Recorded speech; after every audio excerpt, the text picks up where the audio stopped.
Hi, I'm Elise from Bella Barista and I'm here today to talk to you about how to steam your milk. Specifically, the perfect milk for latte art. We get lots of questions and queries here on how to steam the perfect milk for pouring beautiful latte art. So I'm here today to talk you through how I do it on one of our beautiful prosumer coffee machines. So firstly, let's talk about your milk. You want to pour your milk halfway in your milk pitcher.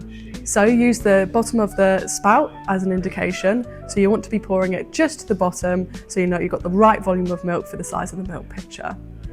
Also, you want nice cold milk because as soon as milk becomes too warm, it becomes much harder to steam. You also want milk with a high fat content, so it's much easier to incorporate and stretch the air bubbles in it.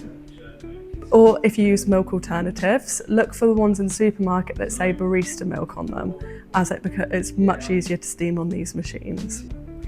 So once you've got your milk ready, purge your steam wand. What this does is it gets rid of any condensated water that's built up inside the steam wand whilst not in use. After you've purged your steam wand, turn it off and pop your steam tip inside your milk pitcher. Turn the steam on and get steaming. You want to slowly bring your steam tip to the top of the milk, and this incorporates the foam and the air into your milk.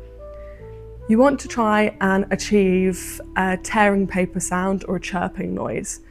If you have it too high, it incorporates too much foam and it spits your milk all over the place and creates a really firm milk foam and makes it really hard to pour latte art with. Also, if you have your steam tip too low in your milk, it won't incorporate any air into your milk and will create no foam and will just be a really thin, burnt milk. Once you've had your steam tip rested on the top of the milk for about 5 to 8 seconds and you've incorporated lots of nice air and bubbles into your milk, push your steam tip back towards the middle of the milk pitcher. This then creates a vortex or spinning motion with your milk and knocks out any larger air bubbles that you may have created when you've incorporated the air at the beginning of your milk steaming process.